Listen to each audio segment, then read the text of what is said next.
What's up, everybody? It's Friday night. We're here over at Love Dub Audio in Miami, Florida, and we got my Civic El Sospechoso. We got a few upgrades that we're gonna do, and I want to show you what I already have. If you haven't seen my video of the car already, go check it out. And we're gonna have another one coming once it's done, but I'm gonna show you what we have now already and what we're gonna do to it. So in the trunk of El Sospechoso, we have four 10-inch mid-bass, the 10W1000 Neodymium for the lows. For the highs, we have the D3220Ph-Nd phenolic Neodymium driver, and of course for tweeters we got the TW700Ti. And what we're gonna put in here is we're gonna go from the 10-inch to a 12-inch. This is already stuffed, and we're gonna stuff it even more. Will it fit? I don't know. You guys are just gonna have to wait and see. But I'm gonna keep the same drivers, the same tweeters. However, I will be changing the boxes, I will be changing the speaker, and I'm gonna change the waveguide. I have in the trunk of my car is the 1450 waveguide. This is made of plastic.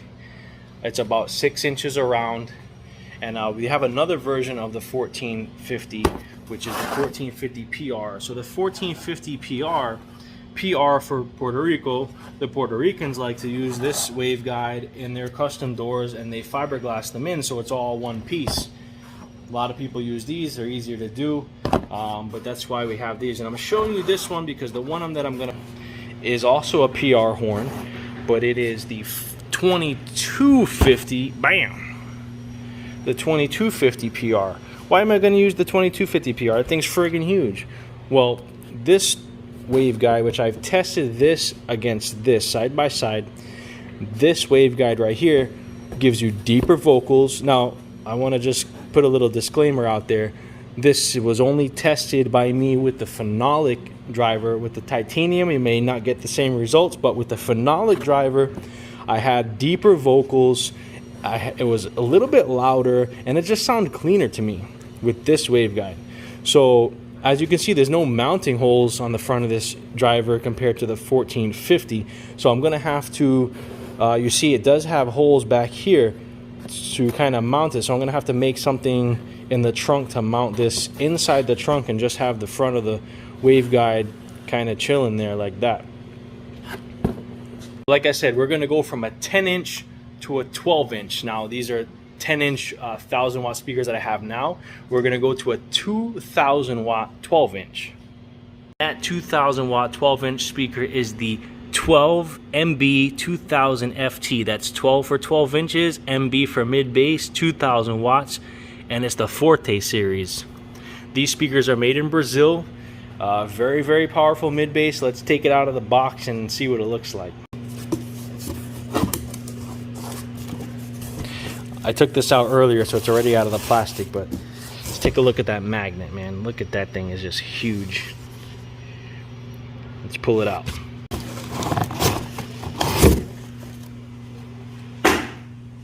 So here it is, the 12MB2000FT Forte Brazilian mid-bass speaker. Let's put it down, it's pretty heavy.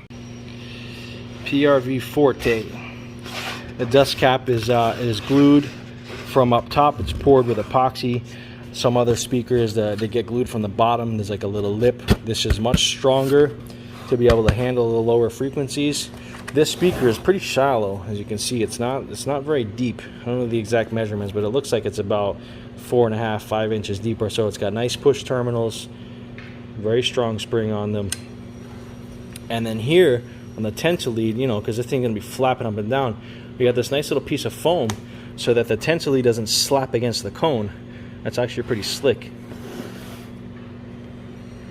Because we're going from 10 to 12 inches, I obviously have to change the boxes. So this time around, I'm using a slot port design, which is better for, you know, the low frequencies will travel a little better. It has a little better low end response, whereas the boxes I had before were triangle ports, very Brazilian style boxes, more for punchy, very dry, very tight mid bass. So I'm going for a little deeper sound this time around. Of course, the 6,000 watt amp I have powering my 410s is good for those, but these are 2,000 watt speakers that need a little more power, and because we know how to tune, we're going to put even more power on it. So I've got the brand new PRV SQ9000X 2 ohms, and this is rated at 13 volts. Now when I'm playing, I'm up in the 14s, and I've got 3 big AGM batteries. I've got a nice 320 amp Autotech engineering alternator, so we should be okay on voltage.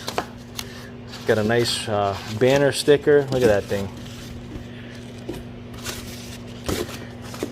PRV keychain in there, another little sticker, and the data sheet. I do recommend you guys take a look at this thing, especially when it comes to the status light on these amps. Some people are confused by the light because when you first turn it on, it's blue and then it quickly turns to orange. The orange is not protection. The orange indicates that there is a low signal or no signal. Once you turn up the volume, that light goes from orange back to blue again, indicating that it does have a signal. So be careful for that if you get one of these and you're like, oh man, it went into protection. I didn't even hook up my speakers yet. It's not the case. It's just because it doesn't have a signal.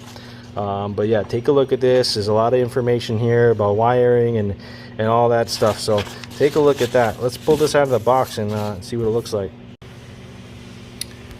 These amps are very powerful, and so they come with dual power inputs. You've got power 12 volts in the middle, and the grounds are on the outside. Make sure you look. It's marked negative, positive in the middle, and negative on the other side again. These amps, these SQX amps, only come with the gain control. There is no crossover, there is no bass boost, there is nothing of the sort. It is just a gain control. This amp is made for, you know, professionals, competition. Get a DSP. Don't know how to use the DSP, go watch my video because I explain how to use the basic features, and you know, we'll have some more videos coming later. I don't have much time right now, but there will be more videos coming. Also, make sure you check out the official PRV YouTube channel because there'll be some videos coming out on there, some informational videos, so make sure you go subscribe as well to the PRV Audio YouTube channel. So like I said, you need a DSP or a crossover or something to set your frequencies on this amp because there is no controls.